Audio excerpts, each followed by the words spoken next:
Deep underground, within the hidden vaults of Shmu FM, some dark secrets have been hidden away. They were hidden in an area called Hangar 18. Hangar 18 has finally unlocked its doors and will bring you the best metal tracks, news and reviews, and gig guides. Stay tuned tonight on Shmu FM on 99.8 FM.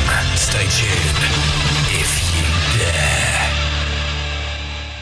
Now, last week I had the privilege of interviewing Levitika. We have played a few of her tracks, and we're going to harrow to a few of those tracks. During the interview, we're going to mention a few of them, talk about where they came from, and lots of other things. So, without further ado, we're going to play our brand new track, Zombie Barbie, and then you are going to go and listen to the rest of the track.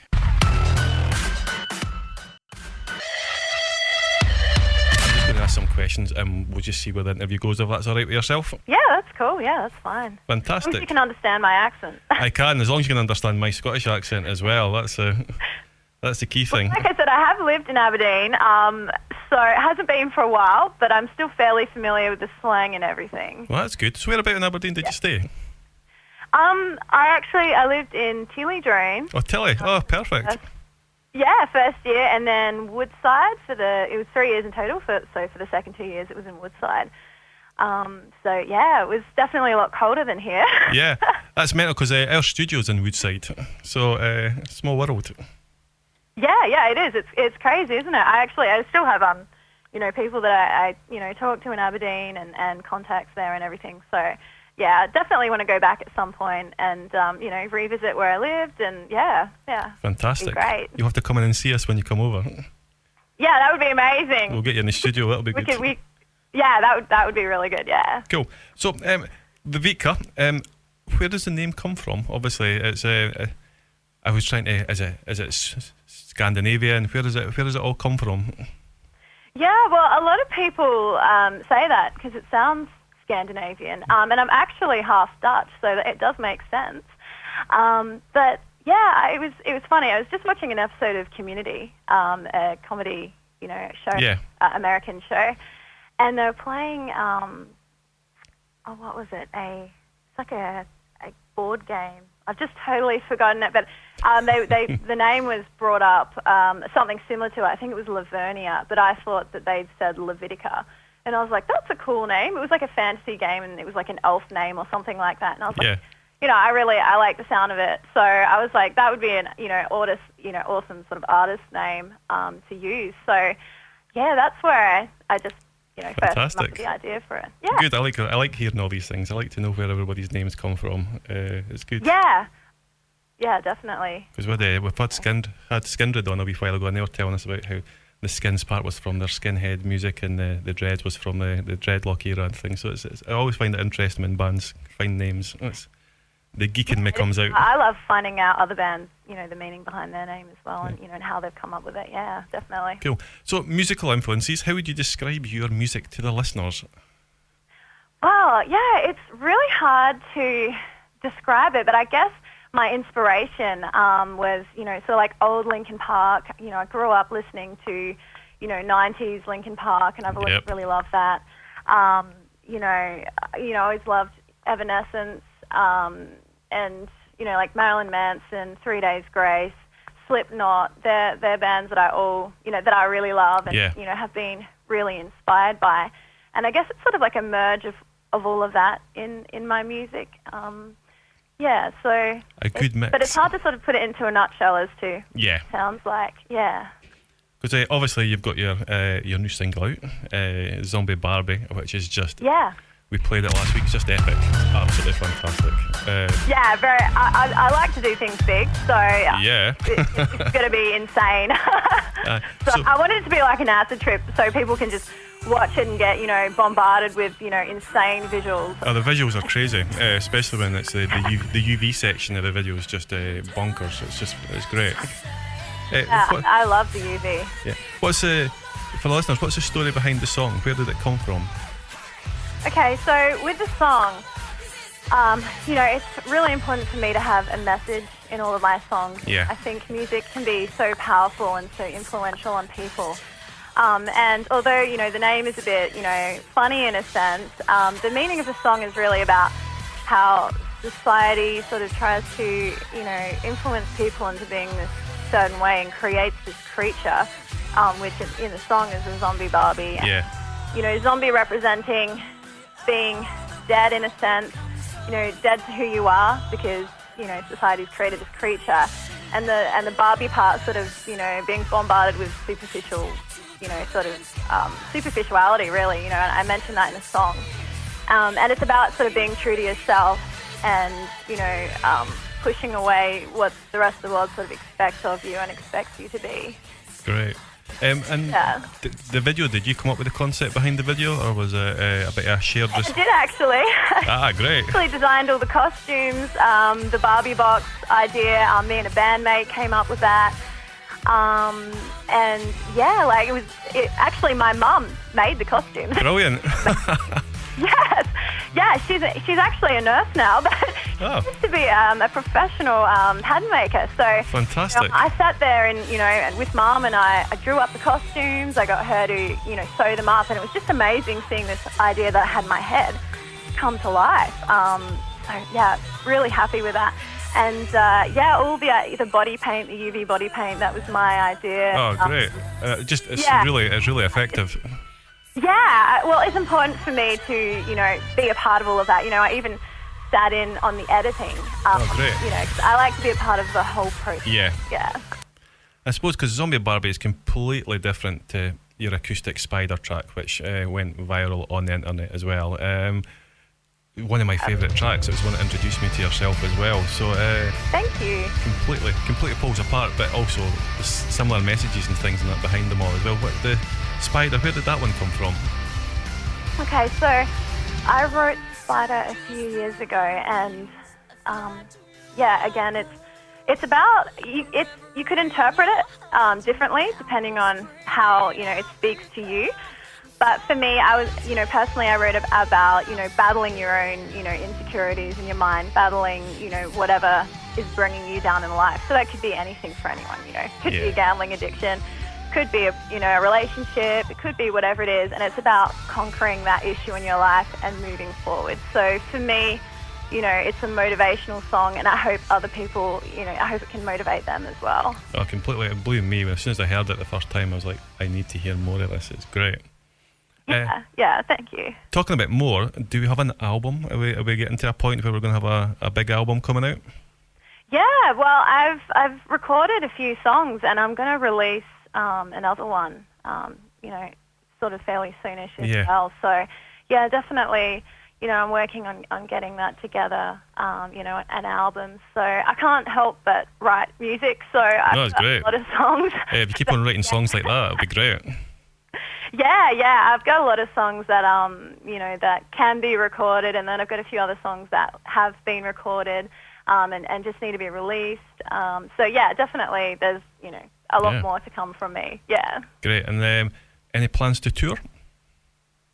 Yeah, definitely. I'm working on that sort of thing at the moment. So yeah, obviously live shows are great, and I can imagine the visuals that would go. You'd be great with visuals. Yeah, definitely. Definitely love to be traveling overseas and that sort of thing, and be doing some shows. That would be amazing. We'd love to have you. I don't have anything, any dates at the moment, but yeah. Well, remember Aberdeen when you start setting your tour dates up. It would be good to get you over. Yeah, definitely. I have to come. Yeah. Probably in summer. Yeah, definitely. Bring a jacket there. Aye, for the one day that we get the sun out or something, that would be it. Yeah. When it's a warm 18 degrees or something. Yeah. That's like winter here, but I know. And I think it's like. Oh, it's good. I'd love to go over there, and I did enjoy my time in Aberdeen. Yeah. Good. We've got a list of questions now we ask all bands that we bring on. Is if you could get someone to remix one of your tracks, who would you get to remix the track and why? I'm not really that knowledgeable about a lot of remixes. So it's a little bit of a harder question for me to answer. That's okay. That's no problem. Yeah. I'll have to have a look at it now and have a think about it. I don't have a problem, with remixes and that sort of thing. But yeah. Hangar 18's a bit. We've got a bit of a thing where we always play remixes during the show, so it's something we just always like to ask. So it's if you don't have anybody yet, it's absolutely fine. Okay, cool. Yeah. I'll look into that. Yeah. What's on your top 5 playlist at the moment? Musicians listening to at the moment. I gotta say, I love Slipknot's new song, "Devil and I." I'm just obsessed. The drums behind that are just epic. Oh, they are. It's amazing. Really, I love it. I still have to admit, I listen to a lot of older songs as well. So, I definitely got some Linkin Park on there. I do, I love In This Moment's sort of fairly newish song as well. Yeah. Sick Like Me. Oh gosh, there's just so many. Drowning Pool, listen to them. Just lots. I guess it's hard to. Yeah. That's good. I listen to a lot of heavier music. Yeah, that's good. Definitely. Heavier the better for me. Yeah. I love it. Good. What record do you have in your record collection that you have never admitted to anybody you own? The dark secret. Let me think. You know what? I'm such an open, honest person. I don't really keep secrets. I'm a bit boring. Like what you see is what you get. I'm just straight out with it. No, that's absolutely fine. Yeah, but I mean, I do admit when I was younger, I did listen to Britney Spears. Not as That's fair enough. But I definitely don't. I'm not into anything of hers now. But yeah, in terms of at the moment, no, I can't think of anything actually. No, that's absolutely fine. And if you could take one song in history into the vaults and just lock one song away that represents music for you, what song would it be and why? Wow, it's hard to answer that in a sense because there's just so many songs that I really love and that really mean a lot to me. Yeah. We can give you a couple if you've got a couple. Yeah, I'm just have to have a little think about. I love Linkin Park's song "In the End." Okay. Yep. Yeah, I just love the passion in it. You can really hear in the vocals. To me, it feels like they're really meaning what they're singing. Yeah. And although it doesn't appear to be a positive message in a sense, it's real. I like to hear, in musicians that they mean what they're singing, that it's real to them, that, they've got some sort of conviction over what they're singing. Yeah. And so to me, that's, that song speaks loudly to me for those reasons. And I'll always love, 3 Days Grace's song, I hate everything about you. Yes. I just love that again for the realness. And then I have to say Slipknot's new song, Devil and I really like, the message to that song. Obviously it could be interpreted differently, yes. people. But yeah, I think again, it's really real. There's so much expression in the music and in the vocals, and and the lyrics that they're really deep, and I just get a lot out of these lyrics, and for me they're positive, and they speak to me loudly. So no, that's fair dues. No, it's that'd probably be songs that stand out to me. I like it. No, it's good. And certainly the Slipknot one. We had the privilege of going to see them a couple of months ago, and they just blew my mind. Their whole just amazing. Yeah, they're amazing performers. Yeah. Amazing musicians. They definitely deserve a lot of respect, and completely. They definitely have my respect. Good.